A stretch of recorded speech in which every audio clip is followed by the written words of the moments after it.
Con el permiso de la mesa directiva, con su permiso, presidente. Bueno, llevan horas diciéndole a la gente, obviamente mentiras, horas que 7 organismos autónomos desaparecen por corrupción. La desaparición de los 7 organismos es gravísima. La Comisión Nacional de Hidrocarburos, la Comisión Reguladora de Energía, Coneval, todos es gravísima.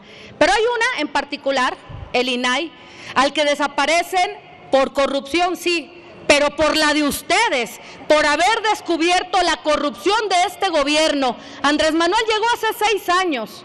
Bien pudo haber desaparecido el INAI si no le parecía. Lo que no le pareció fue lo que descubrieron. Y por eso aquí están los datos.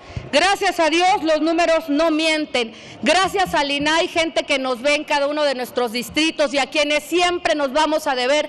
Gracias al INAI se descubrieron los más de 17,000 millones de pesos de fraude en Segalmex. Gracias al INAI se descubrieron los 400 aviadores que tenían en Segalmex. Gracias al INAI se descubrió un contrato plurianual por 245 millones de pesos para arrendamiento de una compañía que ni siquiera tenía empleados registrados en el Seguro Social.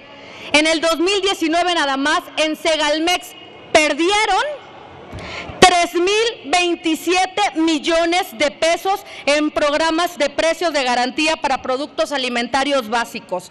En el 2020, la Auditoría Superior de la Federación nuevamente detectó corrupción en Segalmex por 8,000 millones de pesos más. ¿Quieren datos? ¿Quieren desaparecer la corrupción? Yo les voy a dar algunas pistas. René Gavira, Manuel Lozano, José Perón Escalante, Ignacio Valle, ¿quieren desaparecer la corrupción? Pues ahí tienen a varios por dónde empezar. Además, gracias al INAI se descubrieron, pero muchísimas cosas más, como la red de tráfico de influencias de Andy Bobby.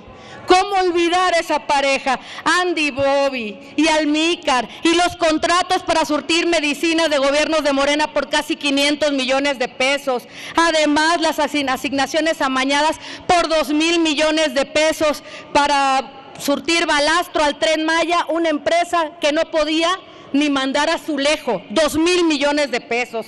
Pero además el conflicto de intereses, que yo creo que esa es una de las partes, ese es el momento en el que decidieron destrozar al INAI y todo lo que surgiera o pudiera parecer transparencia en este país, cuando se descubrió el conflicto de intereses entre Pemex y esta empresa, Baker Hughes, en la que además la esposa de José Ramón contaba con un contrato por 151 millones de pesos, que además, gracias a esos 151 millones de pesos, le prestaron una casita gris en Houston que conocimos todos, ¿verdad?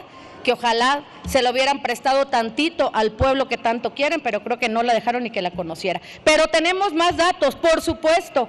Gracias al INAI sabemos de los contratos por más de 365 millones de pesos de Pemex y el ISSSTE que le otorgó a la inolvidable prima, la corruptaza de Felipe Obrador.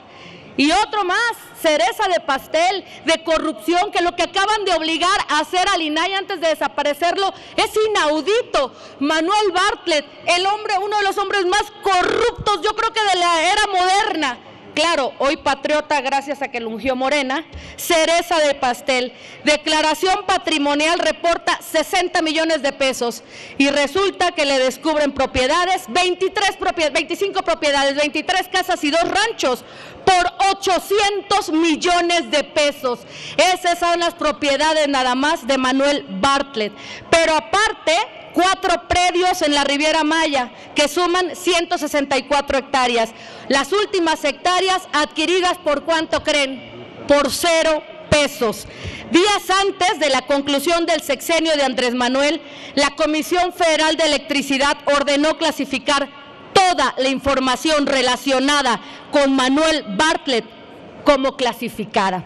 De eso se trata. Sedena, además, durante el 2021 otorgó un contrato a una empresa de un hijo de Bartlett por más de 66 millones de pesos, a pesar de que la empresa fue inhabilitada por la Secretaría de la Función Pública porque supuestamente surtía materiales de cirugía robótica. No tienen aspirinas en el Seguro Social y tienen cirugía robótica. aparte de corruptos y de ladrones, cínicos, descarados.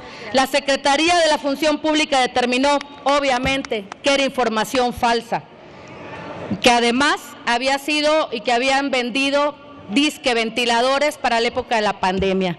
Por eso, y para la gente que nos ve, aquí estamos y aquí seguiremos en el PAN, defendiendo la transparencia, exhibiendo la corrupción de un gobierno que salió más ratero, más corrupto, más infame, más abusivo y más autoritario que todo lo que criticaron juntos. Es cuanto, presidente.